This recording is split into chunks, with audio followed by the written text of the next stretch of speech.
படம் வந்து இந்த விடுதலை 2 பற்றி பேசணும், விடுதலை 1 பற்றி பேசணும். அந்த படம் வந்து இந்த எக்ஸ்பெக்டேஷனே இல்லாமல் போன படம். அதனால் பயங்கர மாசாக இருந்துச்சு.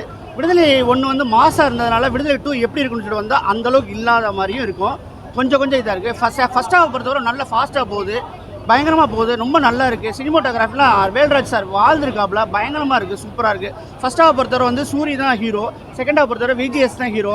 அதனால் வந்து பெஸ்ட்டாக விஜய் சேதுபதி சொல்லலாம் ஆக்டிங்கில் பிரித்து மேய்ச்சிருக்காப்புல. ஆனால் வழக்கமாக வெற்றிமாறனுடைய சாரோடைய அரசியல் வந்து பயங்கரமாக இருக்குது. சில படங்கள் வந்து லவ் படங்கள் வரும், சில படங்கள் காமெடி படம் வரும், சில படம் சஸ்பென்ஸ் த்ரில்லர் வரும். இதெல்லாம் தாண்டி வந்து நம்ம மூளையை சொரிஞ்சு விடுற மாதிரி ஒரு படம் எடுத்திருக்காரு வெற்றிமாறன் சார். இதெல்லாம் நம்மளுக்கு இந்த படம்லாம் நமக்கு தேவை, இளைஞர்களே தெரிஞ்சுக்கணும். நம்ம போடுற சட்டையும் சரி, நம்ம போடுற செருப்பும் சரி சும்மா போடலை. அது வந்து பார்த்திங்கன்னா முன்னோர்கள் வந்து பெரிய ரத்தத்தை சிந்தி நம்மளுக்கு அதெல்லாம் போட வச்சுருக்காங்க. நம்ம அனுபவிக்கிறது எல்லாத்துக்கு பின்னாடி பார்த்தீங்கன்னா மிகப்பெரிய ரத்தங்கள் இருக்குது, பெரிய அரசியல் இருக்குன்னு சொல்லிட்டு பேசியிருக்காப்புல.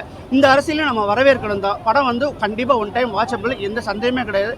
நல்ல ட்ரீட்டாக இருக்கும் அப்படின்னு சொன்னோம்னா இருக்காது. இந்த கம்யூனிசம் தெரிஞ்சுக்கிற விரும்புகிறவர்களுக்கு ஒரு அருமையான படம். நம்ம 2K கிட்ஸ்க்கு எந்தளவுக்கு பிடிக்கும்ன்றதை சொல்ல முடியாது. ஏன்னா இதில் மிகப்பெரிய லவ் கிடையாது, மிகப்பெரிய காமெடி கிடையாது, எல்லாமே பாலிடிக்ஸ். மற்றவங்களாம் பாலிடிக்ஸ் பேசுகிறாங்க, ரஞ்சித் சார் பேசுகிறாரு, வாரிசு செல்வராஜ் பேசுகிறாரு, நம்ம வெற்றிமாறன் சார் பேசுகிறாரு. இதில் எல்லாம் மாற்று கருத்தாக எல்லாருக்கும் பிடிச்ச அரசியல் பேசிக்கிறது வெற்றிமாறன் சார் தான்.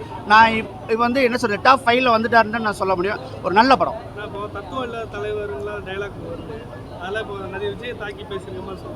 நிச்சயமாக சொல்கிறேன், எல்லாருமே தாக்கிறேன். விஜய் மட்டும் இல்லை, இதுக்கு முன்னாடி இறந்த சிஎம்ஸ், பின்னாடி வரப்போகிற சிஎம் எல்லாருமே தாக்கி தான் பேசியிருக்காங்க. அந்த படத்தில் உள்ள டைலாக் வந்து உண்மையிலே சொல்கிறேன், மெய் சிலிக்க வைக்கணும். அந்த மாதிரி டைலாக் வந்து அதாவது முடியும்னு நீ ஆரம்பிக்காத அப்படின்னா எதுவுமே நம்ம ஆரம்பிக்க முடியாது, முடியாததையும் நீ முடிக்கணும்னு நினச்சி ஆரம்பித்தாதான் நீ முடியுங்கிற பயங்கர தத்துவத்தை பேசியிருக்காப்புல. கிஷோர் வந்து நம்மளுக்கு வந்து பயங்கரமான, அதாவது நம்ம சும்மா உட்காந்துருக்கோன்னு மூளையை சொரிஞ்சு விட்டுறாப்புல வெற்றிமாறன் சார். நம்மளை வந்து ஃப்ரெஷ் ஆக்குறது யாருன்னு கேட்டிங்கன்னா கிஷோரோட டைலாக் எல்லாமே எங்கேயோ குத்திக்கிட்டு தான் இருக்குது, யாரையோ ஓட்ட போடுற மாதிரியே இருக்குது படம். அதனால் வந்து கண்டிப்பாக வந்து சில அரசியல் தெரிஞ்சவங்களுக்கு வந்து இந்த படம் ரொம்பவே புரியும். அரசியல் புரியாதவங்களுக்கு உண்மையிலேயே மொக்கன்னு சொல்லிட்டு தான் போவாங்க, அந்த மாதிரி இருக்கும். அது என்ன சார் முழுக்க இது விஜய் சேதுபதி படமாக இருக்கிறதுனால உண்மையிலே பார்க்கலாம். நான் சொல்கிறேன், மகாராஜாவோட ஒரு நல்ல ஆக்ட் பண்ணியிருக்காப்புல. சூரிய ஆக்டிங் கிளைமேக்ஸில் ரொம்ப சூப்பராக இருந்தது. சாங்ஸ் வந்து படத்தோட லென்த் காரணமாக நிறைய கட் பண்ணியிருக்காங்க. ஸோ அது வந்து கொஞ்சம் போட்டுருங்களா மேபி. இந்த படத்தில் 8 நிமிஷம் கட் பண்ணியிருக்காங்க, அது இருந்தாலும் நல்லா இருந்திருக்கும், சூப்பராக இருந்திருக்கும்.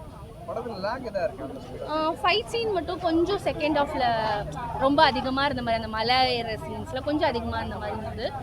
விஜய் சேதுபதியோட டெத் வந்து நமக்கு ரொம்ப கண் கலங்குற லெவலில் இருந்தது. சேத்தன் சார் ஆக்டிங் ரொம்ப நல்லா இருந்தது. அவர் ரொம்ப நெகட்டிவ் ரோலே வாழ்ந்திருக்காருன்னு தான் நம்ம சொல்லணும். சூப்பராக இருந்தது. நமக்கே வந்து சீட்டில் நினைச்சு போய் அவரை கொண்டுடலாமா அந்த லெவலில் சூப்பராக பண்ணியிருந்தாரு. ஒரு நெகட்டிவ் ரோல் ரொம்ப அழகாக கேரி பண்ணியிருக்காரு. ஆக்டிங் விஜய் சேதுபதி ரொம்ப பிடிச்சிருந்தது. அவரோட ஸ்டோரி ரொம்ப நல்லா இருந்தது. மஞ்சு வாரியரோட அந்த அண்டர்ஸ்டாண்டிங், மஞ்சு வாரி கொஞ்சம் ஆக்ஷன் கொடுத்துருக்கலாம், மேபி அது மிஸ்ஸாக இருந்த மாதிரி இருந்தது. அவங்களோட சாங்ஸ் தான் அந்த கட் பண்ணிட்டாங்கல்ல, அந்த பெருசாக அதில் ஸ்க்ரீனில் வரல. கூஸ்பம்ப் மூமெண்ட்னா நம்ம விஜய் சேதுபதி வந்து ஒரு வைலன்ஸில் மாறுற அது வந்து கொஞ்சம் நல்லா கூஸ்பம்ப்ஸ் மாதிரி இருந்தது. விஜய் சேதுபதி வந்து ஒரு கொலை பண்ணுவார், அந்த கொலை வந்து ரொம்ப அப்படியே தெரிக்கிற லெவலில் சூப்பராக இருந்தது. மஞ்சூரோட ஸ்டார்டிங் ரொம்பவே காமா, ஒரு ஒய்ஃபாக நல்லா பண்ணியிருக்காங்க, ஒரு லவ்வராக நல்லா பண்ணியிருக்காங்க.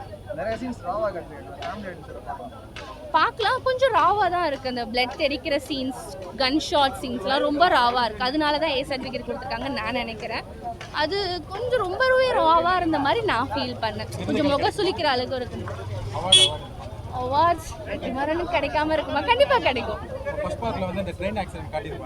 அதுக்கான ஆன்சர்ஸ் வந்து நிறையா கொடுத்து, ஃபர்ஸ்ட் பார்ட் வந்து ஃபுல்லாக கொஷின்ஸாக இருந்தது, செகண்ட் பார்ட் நிறையா ஆன்சர்ஸ் ஃபுல்லாக கொடுத்துருக்காங்க.